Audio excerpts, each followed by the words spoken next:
റൗണ്ടപ്പിലേക്ക് പ്രിയ പ്രേക്ഷകർക്ക് സ്വാഗതം. ഞാൻ ഗോകുൽ രവി. വിശദമായ റിപ്പോർട്ടുകളിലേക്ക്. കോഴിക്കോട് പേരാമ്പ്രയിൽ CPIM UDF സംഘർഷം. CKG കോളേജ് തെരഞ്ഞെടുപ്പുമായി ബന്ധപ്പെട്ട സംഘർഷത്തിൽ ഷാഫി പറമ്പിൽ MPക്കും പരിക്കേറ്റു. കണ്ണീർ വാതകം പ്രയോഗിച്ചിട്ടും പ്രവർത്തകർ പിരിഞ്ഞു പോകാത്തതോടെ പോലീസ് ലാത്തിവീശി.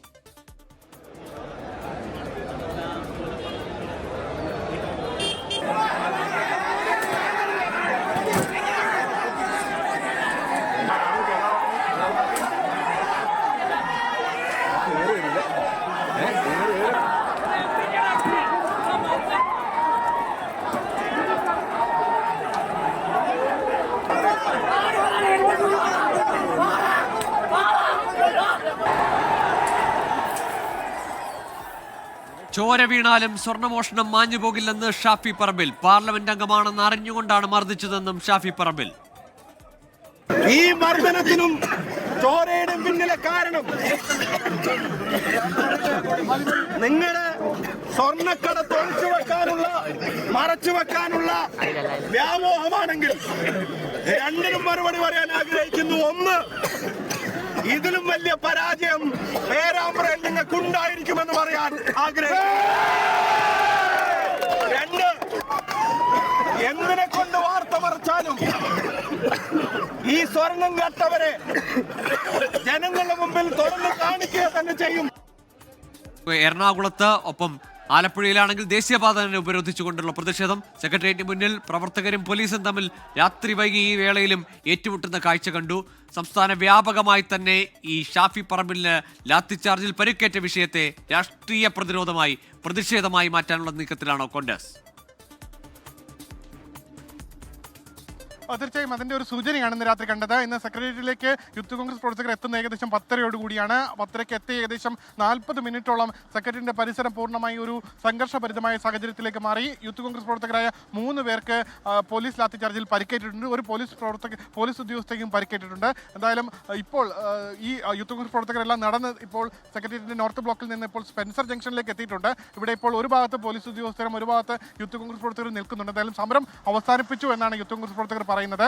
എന്തായാലും അതുകൊണ്ട് തന്നെ നേരത്തെ ഉണ്ടായിരുന്ന ഒരു സംഘർഷ സാഹചര്യം ഇനി ഉണ്ടാകാൻ സാധ്യതയില്ല. എങ്കിലും പോലീസ് ഉദ്യോഗസ്ഥർ ഒരു ഭാഗത്തും യൂത്ത് കോൺഗ്രസ് പ്രവർത്തകർ മറ്റൊരു ഭാഗത്തും നിൽക്കുന്നു. നേരത്തെ സമാനമായി സമരം അവസാനിപ്പിച്ചതാണ്.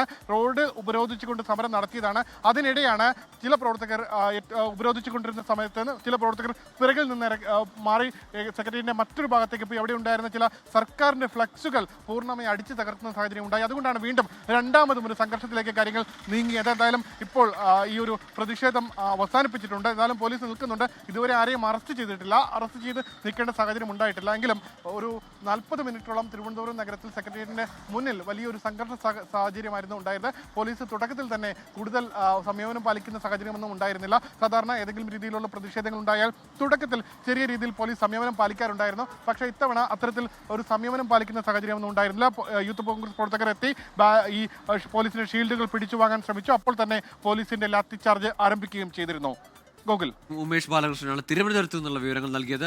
വിവിധയിടങ്ങളിൽ പോലീസുമായി ഈ രാത്രി വൈകിയും ഏറ്റുമുട്ടുന്ന കാഴ്ചയാണ് കണ്ടത്. നാളെയും ഈ സമാനമായ പ്രതിഷേധങ്ങൾ ഉണ്ടാകുമെന്ന് മുന്നറിയിപ്പ് കൂടി കോഴിക്കോടടക്കം പ്രവർത്തകർ പറയുന്നുണ്ടായിരുന്നു. നാളെ IG ഓഫീസിലേക്ക് വരാം, നാളെ IG ഓഫീസിൽ കാണാമെന്ന് പോലീസിനോട് പറയുന്നുണ്ടായിരുന്നു. പോലീസിനെതിരെ സർക്കാരിനെതിരെ വലിയ രോഷമാണ് കോൺഗ്രസ് പ്രവർത്തകരുടെ ഭാഗത്തു നിന്ന് ഉയരുന്നത്.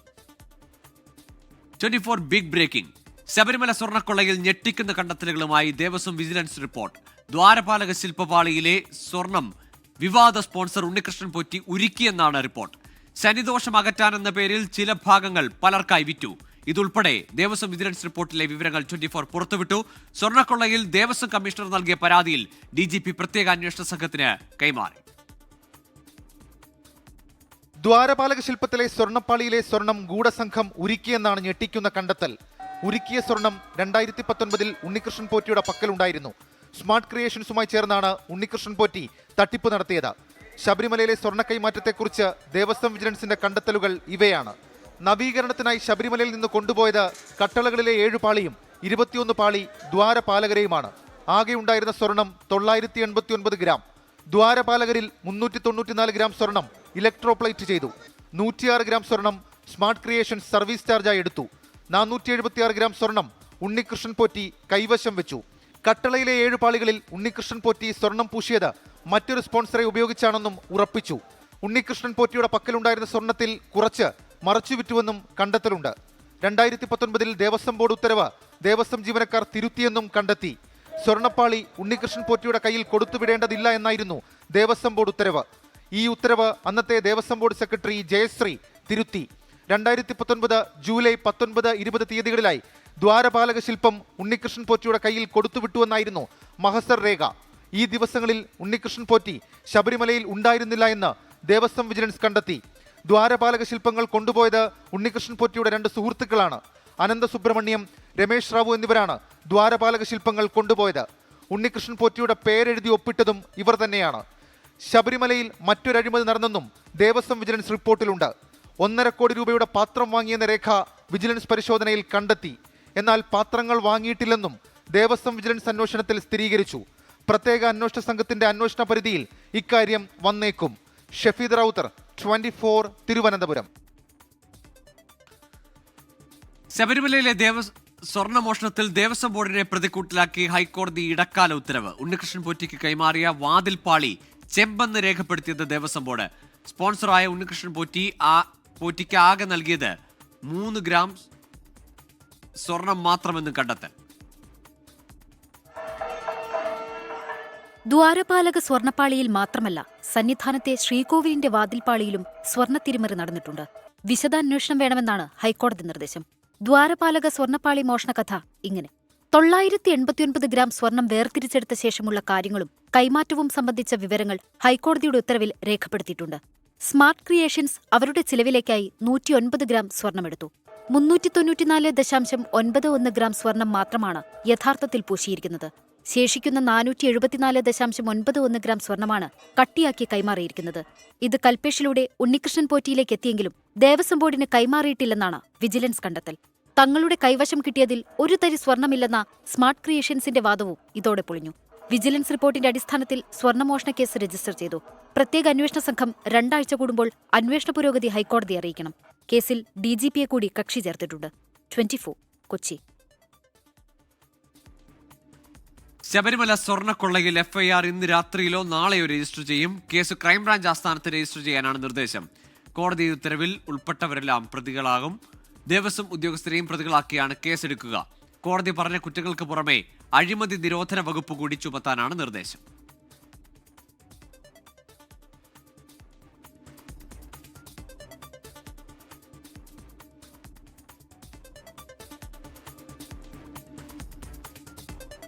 ശബരിമല സ്വർണ്ണക്കൊള്ളയിൽ കുറ്റവാളികൾക്ക് ശിക്ഷ ഉറപ്പാക്കുമെന്ന് മുഖ്യമന്ത്രി പിണറായി വിജയൻ. സർക്കാരിനും കോടതിക്കും ഒരേ നിലപാടെന്ന് ദേവസ്വം മന്ത്രി VN വാസവൻ പ്രതികരിച്ചു.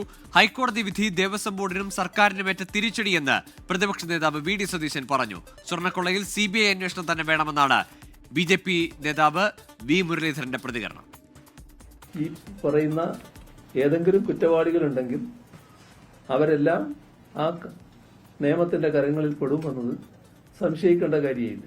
അയ്യപ്പ സംഗമം, ആഗോള സംഗമം, ആ ആഗോള സംഗമത്തെ മറ്റൊരു തലത്തിലേക്ക് എത്തിക്കുക, അതിനുവേണ്ടിയുള്ള ഒരു ഗൂഢാലോചനയുടെ ഭാഗമായി ഈ പോറ്റിയടക്കം ഇത്തരമൊരു ആരോപണം ഉന്നയിക്കുകയും കേരള ഹൈക്കോടതിയുടെ ഇന്നത്തെ വിധിയും അതോടൊപ്പം തന്നെ ഈ വിഷയത്തിൽ ഇതുവരെ സ്വീകരിച്ച എല്ലാ നിലപാടുകളും പൊതുവെ സ്വാഗതാർഹമാണെന്ന് നേരത്തെ തന്നെ സൂചിപ്പിച്ചു.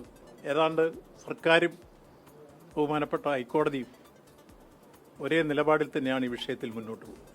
സർക്കാരിലെ ബന്ധപ്പെട്ടവർക്കും ദേവസ്വം ബോർഡിന്റെ ബന്ധപ്പെട്ടവർക്കും എല്ലാം ഉള്ള കനത്ത തിരിച്ചടിയാണ് ഉണ്ടായിരിക്കുന്നത്. ദ്വാരപാലക ശില്പത്തിൽ മാത്രമല്ല, അവിടുത്തെ കഥകിലും കട്ടളപ്പടിയിലും വരെ കൃത്രിമം നടന്നു എന്നുള്ള പ്രാഥമികമായ കണ്ടെത്തലാണ് നടന്നിരിക്കുന്നത്. കേന്ദ്ര ഏജൻസിയുടെ അന്വേഷണത്തിലൂടെ മാത്രമേ വസ്തുതകൾ പുറത്തുവരുള്ളൂ. ശബരിമലയിലെ സ്വർണ്ണക്കൊള്ള അന്വേഷിക്കാൻ ഹൈക്കോടതി നിയോഗിച്ച ജസ്റ്റിസ് KT ശങ്കരൻ പമ്പയിലെത്തി. നാളെ രാവിലെ മല കയറും. 11 മണിക്ക് സന്നിധാനത്ത് സ്ട്രോങ് റൂമിൽ പരിശോധന നടത്തും.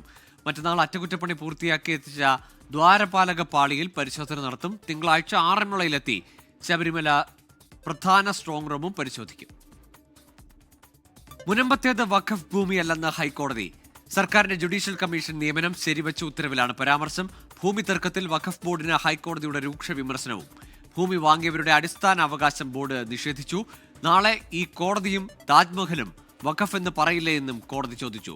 ഹൈക്കോടതി നിലപാടിനെ ജസ്റ്റിസ് CN രാമചന്ദ്രൻ നായരും മുനമ്പം സമരസമിതിയും സ്വാഗതം ചെയ്തു. ആവശ്യമെങ്കിൽ മേൽക്കോടതിയെ സമീപിക്കുമെന്നാണ് വഖഫ് ബോർഡിന്റെ പ്രതികരണം. 1950 ആധാരപ്രകാരം മുനമ്പത്തെ ഭൂമി വഖഫിന് വിട്ടു നൽകിയിട്ടുള്ളതല്ല. ഫറൂഖ് കോളേജിനുള്ള ഇഷ്ടദാനമാണ്. ക്രയവിക്രയം ചെയ്യാനുള്ള അധികാരവും ആധാരത്തിൽ നൽകിയിട്ടുണ്ട്. അതുകൊണ്ട് തന്നെ വഖഫ് ഭൂമിയല്ലെന്ന നിലപാടാണ് ജസ്റ്റിസുമാരായ SI ധർമാധികാരി VS ശ്യാംകുമാർ എന്നിവർ സ്വീകരിച്ചത്. മുനമ്പം ജുഡീഷ്യൽ കമ്മീഷൻ നിയമനം റദ്ദാക്കിയ ഹൈക്കോടതി സിംഗിൾ ബെഞ്ച് വിധി ഡിവിഷൻ ബെഞ്ച് റദ്ദാക്കി. കോടതി നിലപാട് മുനമ്പത്തെ പ്രതിസന്ധി ഒഴിവാക്കുമെന്ന് ജസ്റ്റിസ് രാമചന്ദ്രൻ നായർ. ഏതായാലും ഇപ്പോഴത്തെ വിധി, ഈ ഡിവിഷൻ ബെഞ്ച് വിധി മുഴുവൻ ശരിവെക്കുകയാണെങ്കിൽ ഒരുപക്ഷെ കമ്മീഷൻ റിപ്പോർട്ടിന് പോലും പ്രസക്തി നഷ്ടപ്പെടും. കരുതിയാൽ വഖഫ് ഭൂമി അല്ലെന്ന് പറഞ്ഞാൽ പിന്നെ അവിടുത്തെ മുനമ്പ ജനങ്ങൾ സംരക്ഷിക്കപ്പെടും. യാതൊരു പ്രശ്നവുമില്ല. അവർക്ക് അനുകൂലമാണ് വിധി. എല്ലാ രീതിയിലും അവർക്ക് അനുകൂലമാണ് വിധി. റവന്യൂ അധികാരങ്ങൾ പുനഃസ്ഥാപിച്ചു തരണമെന്ന് മുനമ്പം ഭൂസംരക്ഷണ സമിതി. എത്രയും പെട്ടെന്ന് ജഡ്ജ്മെന്റിന്റെ കോപ്പി കൊച്ചി തഹസിൽദാർക്ക് കൊടുത്തുകൊണ്ട് റവന്യൂ അവകാശം പുനഃസ്ഥാപിക്കുക, ഞങ്ങളുടെ പ്രശ്നം പരിഹരിക്കുക. അതാണ് ഇനി നമുക്ക് ചെയ്യാനുള്ളത്. ഡിവിഷൻ ബെഞ്ചിന്റെ ഉത്തരവ് പ്രത്യാശാഭരിതമെന്ന് ലത്തീൻ അതിരൂപത ആർച്ച് ബിഷപ്പ് വർഗീസ് ചക്കാലക്കൽ പറഞ്ഞു. കോടതി വിധി പഠിച്ച ശേഷം മേൽക്കോടതികളെ സമീപിക്കുന്നത് ആലോചിക്കുമെന്ന് Waqf board chairman advocate MK Zakir വ്യക്തമാക്കി. മുനമ്പം ഭൂസംരക്ഷണ സമിതിയുടെ സമരം 363 ദിവസത്തിലേക്ക് കടന്നു. 24 കൊച്ചി.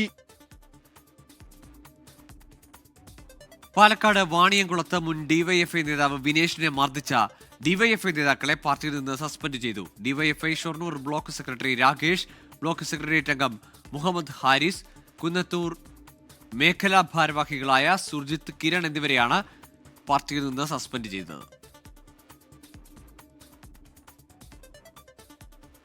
വയനാട് വെങ്ങപ്പള്ളിയിൽ പോലീസുകാരൻ ഓടിച്ച കാർ ടൂറിസ്റ്റ് ബസ്സിലും ഗുഡ്സ് ഓട്ടോറിക്ഷയിലും ഇടിച്ചു. 2 പേർക്ക് പരിക്കേറ്റു. വെങ്ങപ്പള്ളി സ്വദേശി ജമാലിനും പോലീസുകാരനായ ഉന്നയിസിനുമാണ് പരിക്കേറ്റത്. പോലീസുകാരൻ മദ്യപിച്ചിരുന്നതായി നാട്ടുകാർ ആരോപിച്ചു. ഞങ്ങൾ ടൗണിൽ നിന്ന് വരികയായിരുന്നു, രണ്ടാളും കൂടെ. ടൗണിൽ നിന്ന് വീട്ടിലേക്ക് പോണ വഴിക്ക് പെട്ടെന്ന് ഒരു വണ്ടി ഞങ്ങളെ നേരെ റോങ് സൈഡ് വരുന്നുണ്ട്. റോങ് സൈഡ് വരുന്ന കണ്ടതേ ഞങ്ങൾക്ക് ഓർമ്മയുള്ളൂ. ഞാനപ്പോൾ ഹാൻഡിൽമ പിടിച്ചെന്ന് എനിക്ക് കാര്യമായിട്ട് പരിക്കൊന്നും പറ്റിയില്ല. മറ്റേ ആൾക്ക് എൻ്റെ കൂടെ ഉള്ള ആൾ ജസ്റ്റ് തല അതിൻ്റെ മുകളിൽ അടിക്കുകയും കാലിനും ചെറിയ പരിക്കുണ്ട്. പിന്നീടുള്ള നമുക്കൊന്നും ഓർമ്മയില്ല. പിന്നെ നമ്മൾ ഹോസ്പിറ്റലിൽ വന്ന് കുറച്ച് കഴിഞ്ഞപ്പോൾ പറഞ്ഞാൽ ഇയാൾ വെള്ളത്തിലായിരുന്നു, കാര്യമായിരുന്നു എന്നുള്ളത് അപ്പോഴാണ് മനസ്സിലായത്.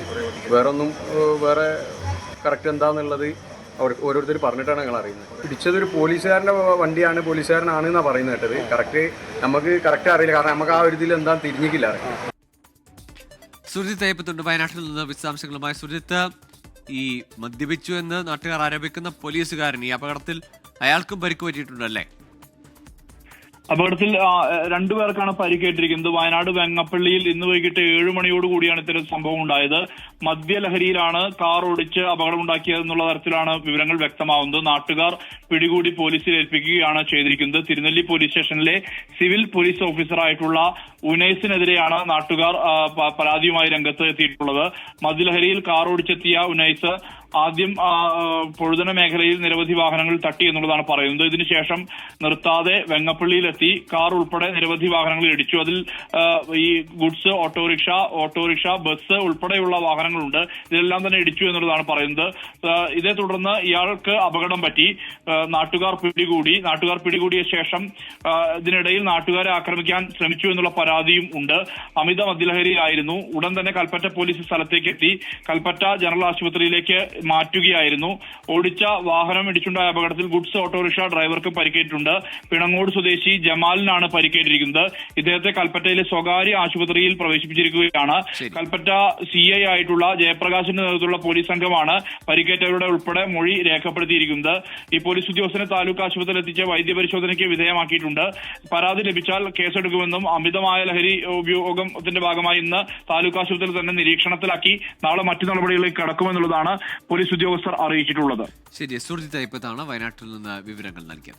ഭൂട്ടാൻ വാഹനക്കടത്തിൽ സിനിമാ നടന്മാരുടെ വീടുകളിലെ ED റെയ്ഡിനെതിരെ കേന്ദ്രമന്ത്രി സുരേഷ് ഗോപി. ശബരിമല സ്വർണ്ണമോഷണം മുക്കാനാണ് ED റെയ്ഡ് എന്നാണ് സുരേഷ് ഗോപിയുടെ പ്രതികരണം. ഇതിനിടെ കഴിഞ്ഞ ദിവസം സുരേഷ് ഗോപി നടത്തിയ അധിക്ഷേപ പരാമർശത്തിനെതിരെ കോൺഗ്രസ് നടത്തിയ പ്രതിഷേധത്തിലും വിവാദ പരാമർശങ്ങളുണ്ടായി. എനിക്കറിയത്തില്ല, സ്വർണത്തിന്റെ വിഷയം മുക്കാൻ വേണ്ടിയാണോ സിനിമാ രംഗത്തേക്ക് 2 പേര് വീണ്ടും ത്രാസിൽ കയറ്റി അളക്കാൻ കേരള ജനതയ്ക്ക് വിട്ടുകൊടുത്തിരിക്കുന്നത്. ഈ സർക്കാരിനെ ബാധിക്കുന്ന വിഷയങ്ങൾ വരുമ്പോൾ തിളക്കമുള്ളവര് മലിനപ്പെടുത്തുക, കളങ്കപ്പെടുത്തുക എന്ന് പറയുന്ന പ്രക്രിയ മാത്രമാണ് പോലീസിനെ ഉപയോഗിച്ച് നടന്നുകൊണ്ടിരിക്കുന്നത്. വാഹനക്കടത്തിൽ നടന്മാരുടെ വീടുകളുടെ റെയ്ഡിൽ കേന്ദ്ര ഏജൻസികൾക്കെതിരെയാണ് കേന്ദ്രമന്ത്രി തന്നെ രംഗത്തെത്തിയത്. പരാമർശം വിവാദമായതോടെ മാധ്യമങ്ങളെ പഴിചാരി സുരേഷ് ഗോപിയുടെ പ്രതികരണം. ആ അടിച്ചുമാറ്റൽ എന്ന് പറയുന്നത് വല്ലാണ്ടങ്ങ് ആളിപ്പടരുമ്പോൾ സിനിമാക്കാരാണ് യുവാക്കളെയൊക്കെ അത് വാർത്തയാക്കി സർക്കാരിന്റെ മോഷണ കുറ്റങ്ങളെയും ഒക്കെ മറപിടിക്കുകയൊക്കെ ചെയ്യുന്ന വാർത്താ ചാനലുകൾ നല്ലതല്ല. സുരേഷ് ഗോപിയെ തള്ളി BJP സംസ്ഥാന സമിതി അംഗം ദേവൻ. ശബരിമല ഇഷ്യൂ നിൽക്കുന്ന സമയത്ത് അതിൽ നിന്നും തിരിച്ചുവിടാൻ വേണ്ടിയിട്ട് മമ്മൂട്ടിയുടെ വീട്ടിലും പിന്നെ ഇവരുടെ വീട്ടിലും ഒക്കെ റെയ്ഡ് നടത്തുമെന്ന് പറയുന്നത് ഇറ്റ്സ് നോൺസെൻസ് ആണ്. അല്ലാണ്ട് എനിക്ക് തോന്നുന്നില്ല അത്.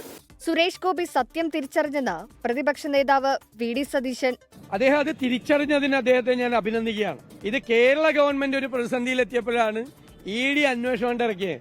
അപ്പൊ ഞങ്ങൾ പറഞ്ഞല്ലോ, ഒരു പൊളിറ്റിക്കൽ നെക്സസ് ഉണ്ട്, ഒരു അവിശുദ്ധ രാഷ്ട്രീയ ബന്ധമുണ്ട്, അതുകൊണ്ടാണ് ED ഇറങ്ങിയിരിക്കുന്നത് എന്ന് കേന്ദ്രമന്ത്രി തന്നെ പറയുമ്പോൾ നമുക്ക് വിശ്വസിക്കാതിരിക്കാൻ പറ്റുമോ? കലുങ്ക് സംവാദ ചർച്ചയിൽ സുരേഷ് ഗോപി നടത്തിയ നപുംസക പരാമർശവും വിവാദമായിരുന്നു. ഇതിനെതിരെ കോൺഗ്രസ് നടത്തിയ പ്രതിഷേധ മാർച്ചിൽ DCC അധ്യക്ഷനും അധിക്ഷേപ പ്രസംഗം നടത്തി. കോൺഗ്രസ് പ്രവർത്തകർ സുരേഷ് ഗോപിയുടെ കോലം കത്തിച്ചു. പാലക്കാടുകാരൻ മാത്രം ആണും കണ്ണും കെട്ടവൻ പറഞ്ഞ സുരേഷ് ഗോപിയാണ് ആണും പെണ്ണും കെട്ടവൻ. ഞങ്ങളല്ല, പാലക്കാടുകാരല്ല ആണും പെണ്ണും കെട്ടവൻ. ഇവിടെ ആണുങ്ങൾ തന്നെയാണ്. അതുകൊണ്ട് തന്നെയാണ് നിങ്ങളിവിടെ കാലുകുത്താൻ അയക്കാതെ ജനങ്ങൾ, പ്രബുദ്ധരായിട്ടുള്ള ജനങ്ങളാണ് പാലക്കാട്. 24 പാലക്കാട്. ഇതോടെ 24 റൗണ്ട് പൂർണ്ണമാകുന്നു. നമസ്കാരം.